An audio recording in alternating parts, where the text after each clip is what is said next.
All right. Okay. Good day to you. Good morning, good afternoon, good evening. At any time that this video is meeting you.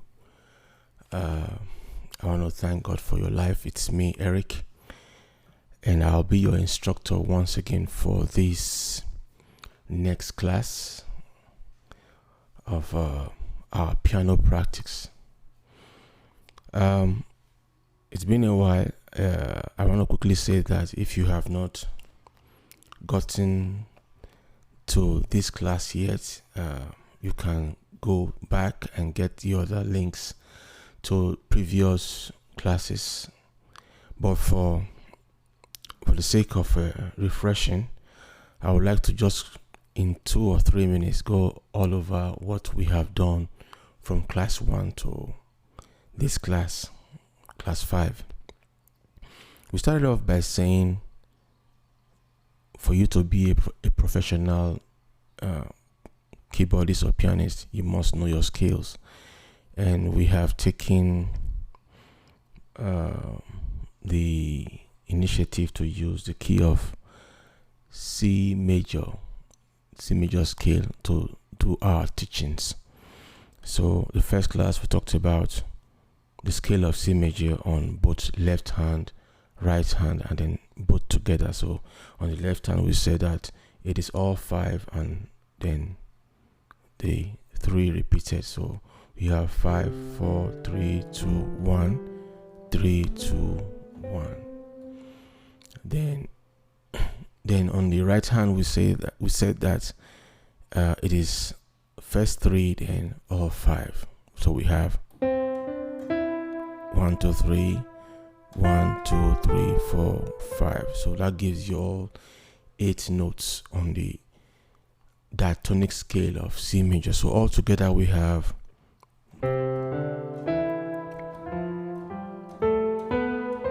going forward and then coming backward we have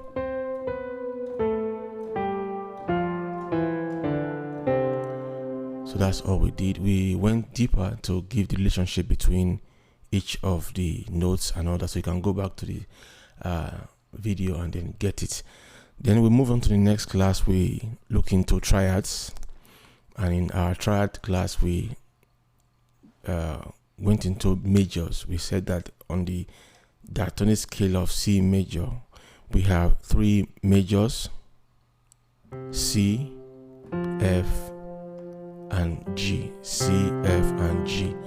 So on that class we looked at the corresponding triad for those 3 notes, 3 major notes. So for C we said C, E, G. For F we said F, A, C, and for G we said G, B, D. So we have C major triad, F major triad, and G major triad. We went in depth to analyze how each of these notes correspond to each other and also to the roots, so you can check that out. Then we went into the third class visiting the minors. So we said that if C, F, and G we have majors, and D, E, and A are minors. So we found we also looked out for their corresponding triads. So for D we had D, F, A. For E we had E, G, B, and then for A we had A, C, E. These are all minor.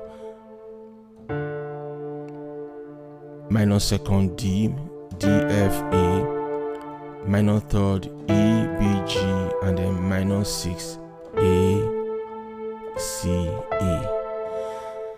And we also looked at in depth at the structure, how they are arranged, made. So you can check that out in the previous class. Then the last class we had, we looked at the last member of the diatonic scale, the 7th degree, which is B, and we called B a diminished note. So its corresponding triad is B, D, F. We also explained in depth why B would have D and F instead of D sharp and F sharp. We explained that, so you can check that out. You really need to go back and check all the classes so that you can meet us up. All right, so we have gotten all the triads for all the notes found within the diatonic scale of C major. So once again, they are C, F, G, D, D minor, E, and then A. And once again, C major, F major, G major, D minor, E minor, A minor, and then of course B diminished that leads to a C. All right, so on that note, we now come to this class. In this class, we'll be looking at still on chord structure, but we'll be looking at something different but related. We'll be looking at chord inversion,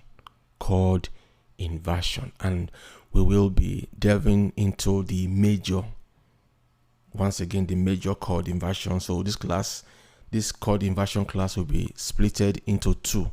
We'll be looking at chord inversions for major and then chord inversions for minor chords on the C diatonic scale. So let's go into that.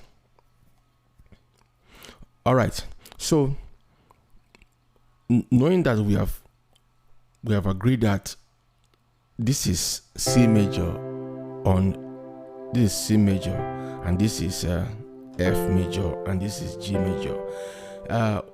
We've seen people who, while they are playing, or I have seen, while they are playing, they want to go to chord 4, which is F major from C, they play this. Want to go to chord 5, they play this.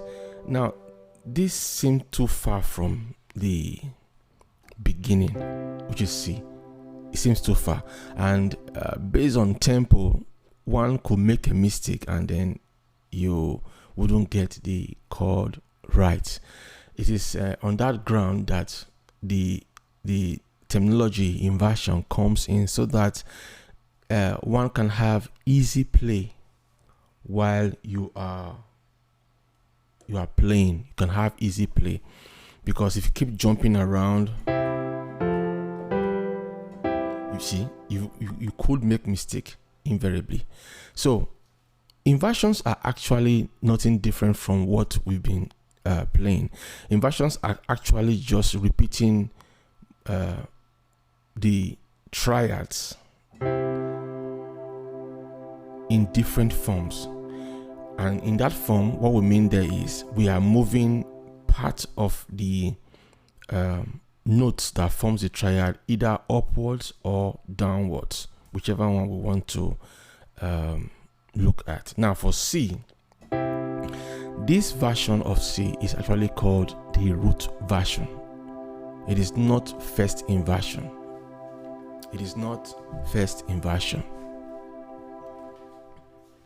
because there are actually two inversions, but altogether are three. So the first one is not first, it's actually root inversion.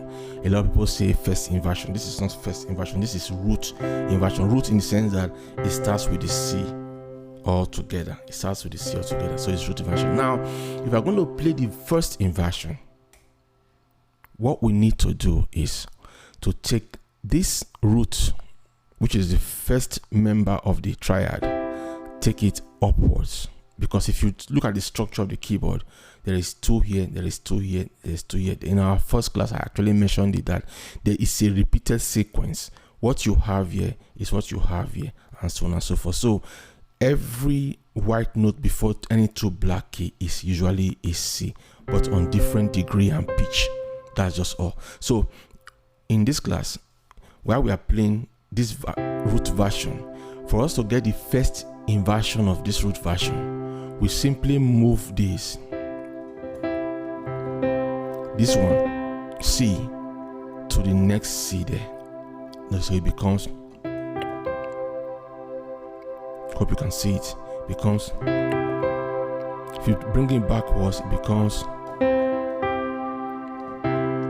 so this is root inversion, and then this one is first inversion, and we played with the finger arrangement of 1 2 5, while we played the root with 1 3 5 1 3 5 1 2 5. Now second inversion is simply, I know you already guessed it, is simply moving the third E up here to have,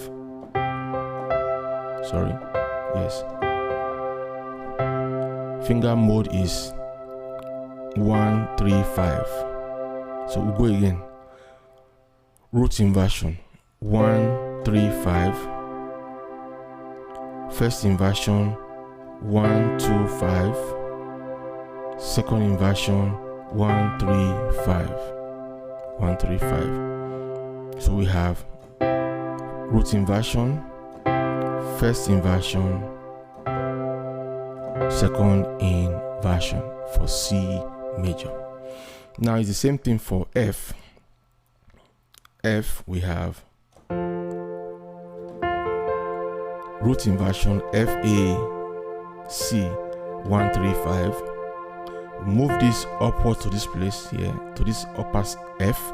We have A C F 1 2 5. I think I should bring it down. Let me bring it down.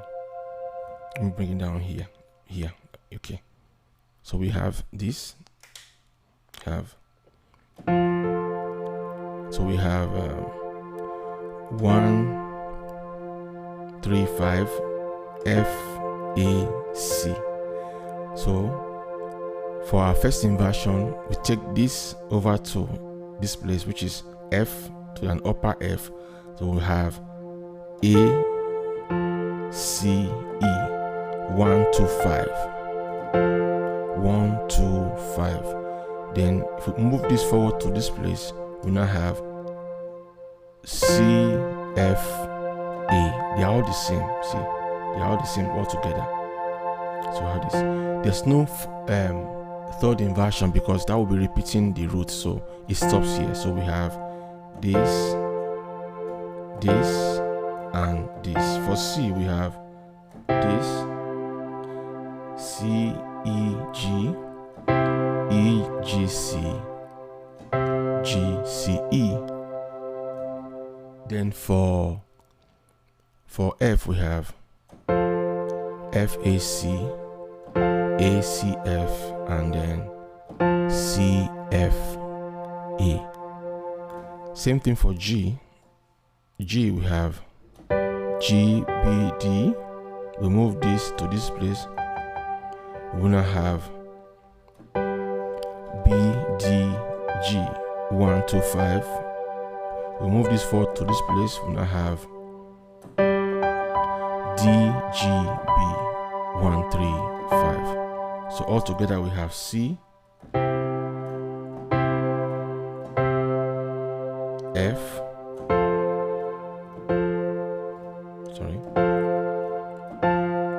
then G,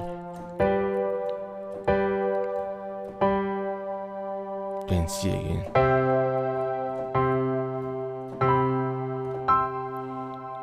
Yes. So in a nutshell, one will ask, what is the importance of having inversion? Well, for me, you can do a lot with inversion. You can actually solo while playing a chord with the help of an inversion. You'll say, how do you mean? If you're able to understand your inversions very well, they can serve as substitute for chords for your chord progression. Instead of playing a song and just hitting melody,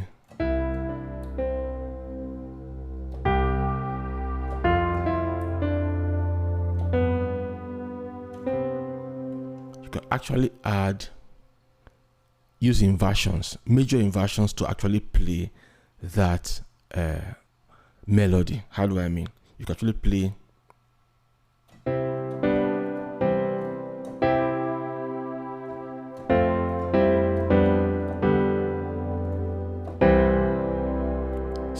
sounds better, sounds cleaner, it sounds a little bit professional just using major. Now if you're going to play a line like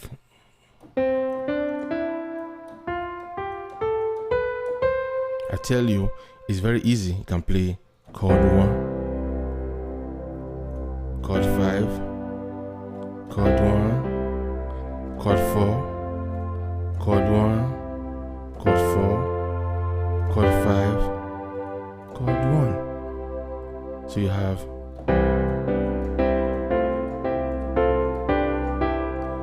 and you can actually use that to solo. So it's very essential for a professional player to understand and get this inversion. It's pretty much simple. It can help lots of people in the Orthodox churches. They use it to play their hymns, and it's very very smooth when you use it correctly. So that is inversions for major triads on the key of C major. Once again, we said for C we have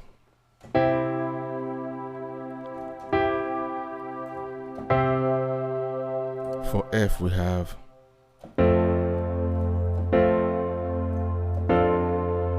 then for G we have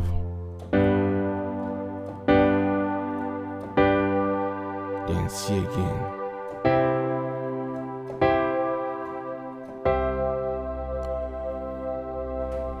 Yes, so thank you very much. Do well to practice this and get yourself ready for the next class. Next class we'll be looking into minor triads and its inversions. We're looking at D, E, and then A. God bless you as you practice and then you get better. Thank you very much. See you next time. Bye.